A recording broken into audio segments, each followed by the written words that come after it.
आज मैं आप सबसे एक ऐसी बात करने आई हूँ जो मैं खुद जी चुकी हूँ, महसूस कर चुकी हूँ और आज हर उस औरत से कहना चाहती हूँ जो अपनी ज़िंदगी घर के एक छोटे से कोने में बिता रही है, खामोशी में। होम मेकर होना दुनिया का सबसे अंडर एस्टिमेटेड रोल है। जब आप कहीं पे रेज्यूम देती हैं, सीवी देती हैं, तो आप कहीं नहीं लिख पाती कि मैंने 10 साल घर संभाला, सबकी ज़रूरतें समझी, सबका मूड मैनेज किया और खुद के इमोशंस को इग्नोर किया।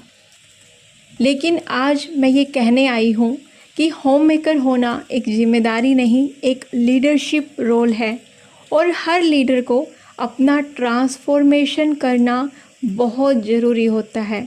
So, today I'm not here to tell you what you are.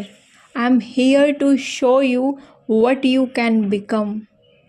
मैं एक वक्त पर सिर्फ माँ, बहू, वाइफ थी, लेकिन मैं खुद कौन थी? मैं क्या चाहती थी? मुझे क्या पसंद था, क्या नहीं? मैं सब कुछ भूल चुकी थी।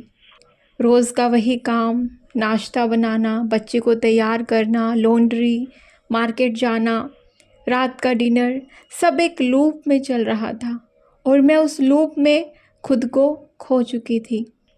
फिर एक दिन मैंने एक डायरी उठाई, मैंने खुद से एक सवाल पूछा, अगर कल मुझसे कोई पूछे कि तू कौन है, तो मैं क्या जवाब दूंगी?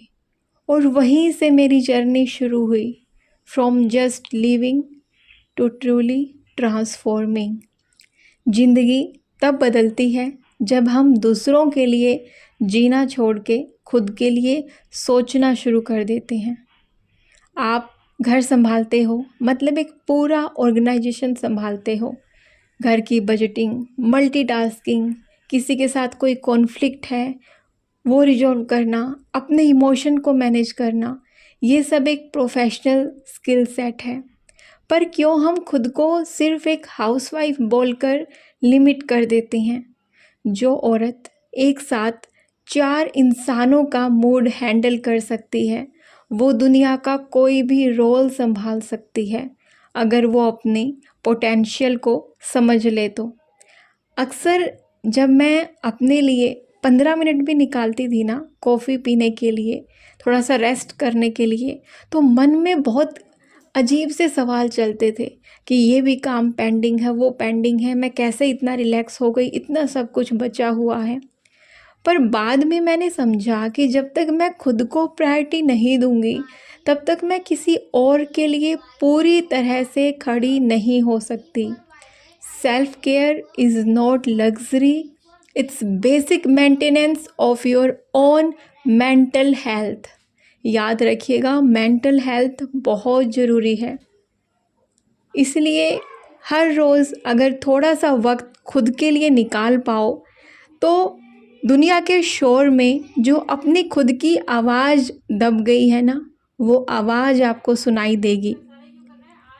कैसे किचन से यूट्यूब तक का सफ़र शुरू हुआ, कैसे एक टाइम पे मुझे यूट्यूब का एडिटिंग का भी नहीं पता था, लेकिन जब मैंने सीखने का इरादा किया तो रास्ते खुद ब खुद बन गए। जब तक हम सीख रहे हैं तब तक हम जिंदा हैं। सीखना सिर्फ स्टूडेंट का काम नहीं, एक होम मेकर का हक है। खाना बनाना भी एक आर्ट है, घर संभालना एक स्किल है। अपने काम की रिस्पेक्ट सबसे पहले आप खुद को दो। जब आप खुद अपने काम की इज्जत करोगी, तब सब आपको इज्जत देंगे। घर चलाना सिर्फ एक जिम्मेदारी नहीं, एक कला है और हर कलाकार को अपनी कला पर गर्व होना चाहिए। अपना छोटा सा नाम बनाना शुरू करो, अपनी आइडेंटिटी बनाना शुरू करो। लोग तुम्हारे नाम से तुम्हें पहचाने, सिर्फ तुम्हारे किसी के रिलेशन से नहीं।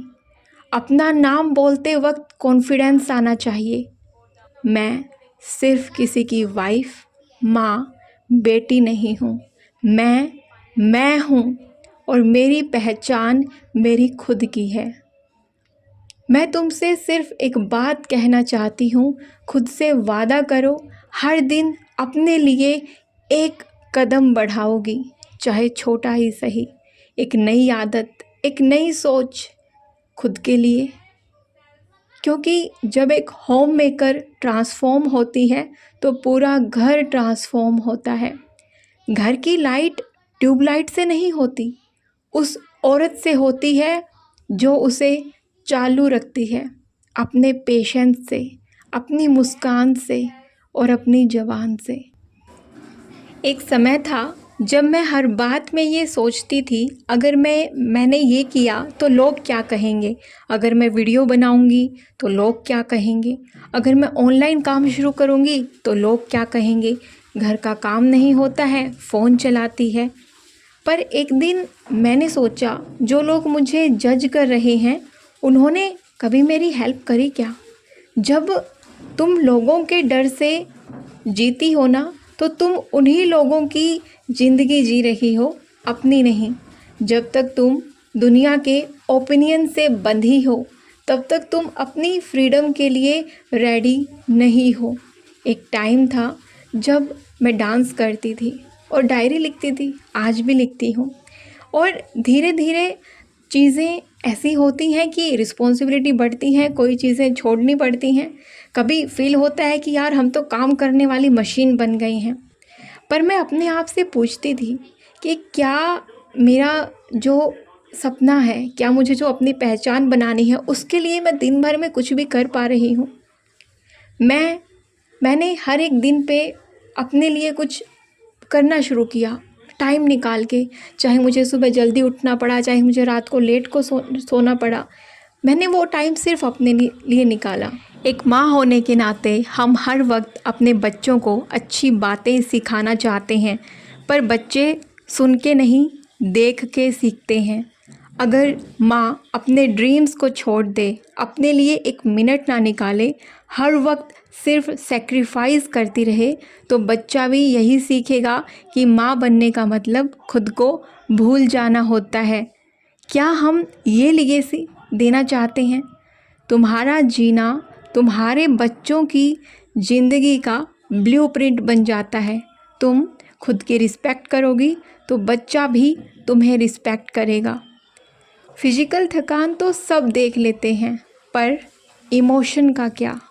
उस इमोशनल थकान का क्या? कभी लगा है कि सब कुछ ठीक है, पर फिर भी दिल भरा भरा सा लगता है। मुझे भी ऐसे दिन आते थे। तब मैं कुछ नहीं करती, सिर्फ बैठ जाती, कुछ घड़ी सांसें लेती, खुद से कहती मैं ठीक हूँ, मैं काम कर रही हूँ, मैं इनफ हूँ। अक्सर होम मेकर्स को लगता है कि घर संभालते हुए पैसे कमाना मुश्किल है, पर सच ये है, आज हर स्किल के लिए ऑनलाइन प्लेटफॉर्म है। चाहे आपको बोलना अच्छा लगता है, लिखना अच्छा लगता है, मेकअप करना अच्छा लगता है, काउंसलिंग करना अच्छा लगता है, टीचिंग अच्छी लगती है या कुकिंग अच्छी लगती है, सबके लिए आज के टाइम पे ऑनलाइन रास्ते हैं। तुम्हारे पास जो लाइफ एक्सपीरियंस है उसकी वैल्यू दुनिया समझ पाए या ना पाए, तुम खुद को समझ जाओ और खुद को समझना शुरू करो। कई बारी रिश्ते निभाते निभाते हम खुद को भूल जाते हैं। वो क्या सोचेगा, ससुराल वाले क्या सोचेंगे, कहीं बच्चे को ये बात बुरी ना लग जाए, ये सोचते सोचते हम अपना ओपिनियन, अपनी वॉइस दबा लेते हैं। लेकिन क्या ये सही है? निभाना और मिट जाना दोनों अलग चीज़ें हैं।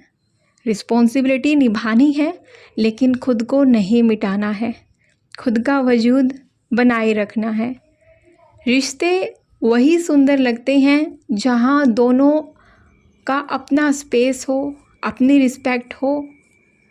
तुम्हारा कहना भी उतना ही ज़रूरी है जितना सुनना।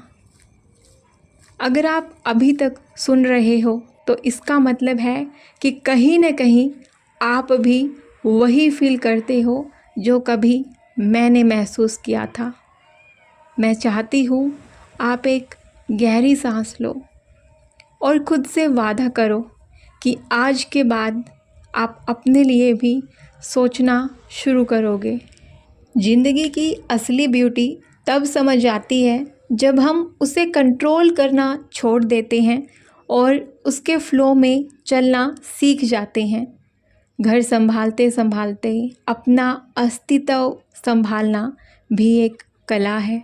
शायद दुनिया इस कला को नहीं समझ पाए, लेकिन हम समझते हैं इसकी गहराई और हम इसको समझ के आगे भी बढ़ेंगे।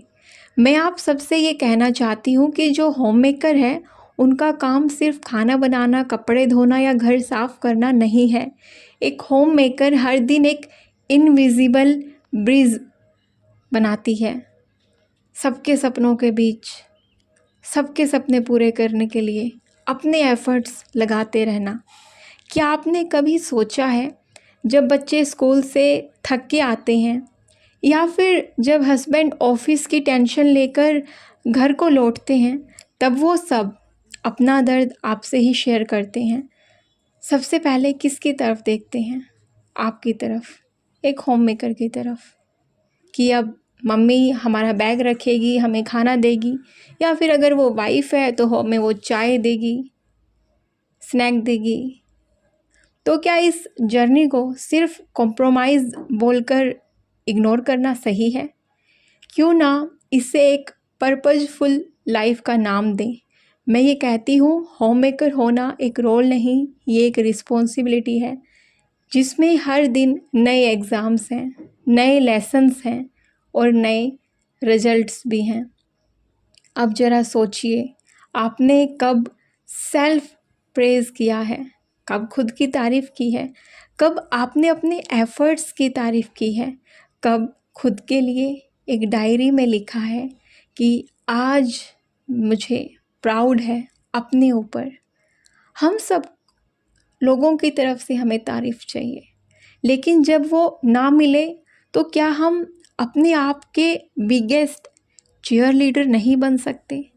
हम क्यों ये वेट करते हैं कि दूसरा हमारी तारीफ़ करेगा? ज़िंदगी जीने का सबसे बड़ा तरीका यही है कि आप अपने हर छोटी से छोटी चीज़ के लिए खुद की तारीफ़ करो। चाहे आप सुबह उठ के नाश्ते से लेके दिन भर जो भी करते हो, हर काम के लिए खुद की पीठ थपथपाओ, खुद को शाबाशी दो। आज खुद पर गुस्सा नहीं किया, वो भी आपकी बहुत बड़ी जीत होगी। नहीं तो होम मेकर्स खुद की तारीफ़ तो छोड़ो, खुद के ऊपर ही गुस्सा करने लग जाती हैं। और जब आप इस तरह हर रोज़ जीत लेंगी ना, तो आपको किसी ट्रॉफ़ी की ज़रूरत नहीं है, दूसरों की तारीफ़ की ज़रूरत नहीं है। खुद कॉन्फिडेंस खुद से आएगा, किसी बाहरी मोटिवेशन की ज़रूरत नहीं है। अब मैं एक और बात कहना चाहती हूँ, ट्रांसफॉर्मेशन एक दिन में नहीं होता, वो एक हैबिट से शुरू होता है। आज सिर्फ एक हैबिट बदलिए, कल एक और। धीरे धीरे आप वही होम मेकर से एक पावर मेकर बन जाएंगी। शायद दुनिया को आपका चेंज दिखे ना दिखे, लेकिन आपको खुद से ज़रूर फील होगा, पहले दिन से ही, पहले क्षण से ही, कि आप अब वही औरत नहीं रही जो सिर्फ दूसरों के लिए जीती थी। आप अब खुद के लिए भी जीने लगी हैं। और ये जो सफ़र है ना, इसमें आप अकेली नहीं हैं। हम सब होम मेकर्स, हमारी लाइफ कहीं ना कहीं मिलती जुलती है, और मेरी तरह हज़ारों और हैं जो अपने अंदर की दुनिया को अभी तक सुधार रही हैं, बिना शोर के, बिना टेंशन के लगी हुई हैं। किसी ने कमेंट में पूछा था कि क्या खुद के हस्बैंड से भी उम्मीद नहीं रखनी चाहिए? ये सवाल सुनने में छोटा है, लेकिन इसमें हर एक औरत का दर्द, प्यार और एक चुप्पी सी है, एक आस छुपी सी है। जब दुनिया ठुकरा दे तो हमारी आंखें अपने पति की तरफ उठती हैं, इस उम्मीद के साथ कि शायद ये समझेगा। लेकिन जब वही समझने वाले इंसान से हमेशा के लिए ये उम्मीद तोड़नी पड़े तो लगता है कि यार अब क्या ही बचा। उम्मीद का मतलब होता है किसी अपने से कुछ छोटी सी मदद, छोटा सा साथ, छोटी सी मुस्कुराहट की आस रखना। जब एक पत्नी हर रोज़ घर का काम करती है, बच्चे संभालती है, अपनी खुशी छोड़कर दूसरों की खुशी में जीती है, तो क्या इतना भी अधिकार नहीं कि वो अपने पति से थोड़ा सा समय, थोड़ा सा सपोर्ट चाहे? बहुत बार होता है कि हस्बैंड बिज़ी रहते हैं काम में, फ़ोन में, दोस्तों में, लेकिन एक पल के लिए भी क्या सोचा है जिस औरत ने अपना सब कुछ उन पर छोड़ दिया सिर्फ ये सुनने के लिए कि तुम टेंशन क्यों लेती हो, मैं हूँ ना। एक छोटी सी तारीफ़ के लिए, साथ में बैठ के वो एक कप चाय के लिए, रात को अगर वो पूछ ले कि आज का दिन तुम्हारा कैसा रहा। ये छोटी छोटी बातें होती हैं जो एक पत्नी को बहुत साहस देती हैं, बहुत सुकून देती हैं। जब बार बार बताने पर भी समझ ना आए, जब प्यार से बात करने पर भी जवाब ना मिले, जब हर दिन सिर्फ कंप्लेन, इग्नोर और ब्लेम ही मिलता रहे, तो एक औरत के पास बचा क्या। आखिर एक वक्त आता है जब उससे कहना पड़ता है बस अब और नहीं। जब वो पत्नी अपने अंदर की दुनिया में बंद हो जाती है, जिंदा रहती है लेकिन अंदर से मर जाती है। वो काम तो करती है पर बिना दिल के। उसका प्यार भी एक ड्यूटी बन जाता है। ये सवाल हर औरत के मन में आता है, क्या मैं गलत हूँ जो उससे उम्मीद रखती हूँ? क्या मुझे भी उसकी तरह सेल्फिश हो जाना चाहिए? मैं कहना चाहूँगी कि बहन, उम्मीद गलत नहीं है, तुम सच हो। लेकिन कभी कभी जब समझने वाला समझने को तैयार ही नहीं तो उम्मीद छोड़नी पड़ती है खुद की खुशी के लिए। तुम्हारे जीने का मकसद सिर्फ किसी की वाइफ बनना नहीं है, तुम्हारा अपना एक वजूद है। तुम्हारा खुद का भी अपना कोई सपना होगा। अगर तुम्हारा प्यार, इमोशंस किसी को समझ में नहीं आते तो खुद से प्यार करना शुरू करो। एक बार दो बार बात करो, समझाने की कोशिश करो, लेकिन अगर हर बार तुम्हारी फीलिंग्स को नज़रअंदाज किया जा रहा है तो वक्त है अपने आप से बात करने का, अपने लिए जीने का। हर वक्त उनका इंतज़ार मत करो, अपने लिए टाइम निकालो, पढ़ाई करो, जॉब ढूंढो, अपनी मेंटल हेल्थ का ख्याल रखो, योगा, मेडिटेशन, जो आपको पसंद है वो करो। फाइनेंशियली इंडिपेंडेंट होने की पूरी कोशिश करो जितना तुमसे हो सकता है, ताकि बुढ़ापे में तुम्हें कभी मन में ये गिल्ट ना आए कि यार समय रहते मैं इतनी कोशिश और कर सकती थी। गिल्ट के साथ जीना सबसे बुरी बात होती है। सबसे पहला स्टेप होता है अपने पैर पे खड़े होना। जब तुम पैसा कमाओगी तुम्हारा कॉन्फिडेंस बढ़ेगा और रिस्पेक्ट भी मिलेगी। एक्सपेक्टेशन रखनी चाहिए लेकिन उसकी लिमिट होनी चाहिए। अपनी हैप्पीनेस किसी और के बिहेवियर के ऊपर डिपेंडेंट नहीं होनी चाहिए। हर पत्नी चाहती है उसका पति उसका हीरो हो, पर हर हीरो एक जैसा नहीं होता। कुछ सिर्फ नाम के हीरो होते हैं। लेकिन अगर तुम्हारा हीरो खुद तुम्हारी फीलिंग्स को समझने के लिए रेडी ही नहीं तो खुद की हीरो तुम खुद बन जाओ। खुद से बोलो, मैं डिज़र्व करती हूँ प्यार, रिस्पेक्ट और एक खुश ज़िंदगी। अगर कोई मुझे ये नहीं दे सकता तो मैं खुद के लिए ये सब करूँगी।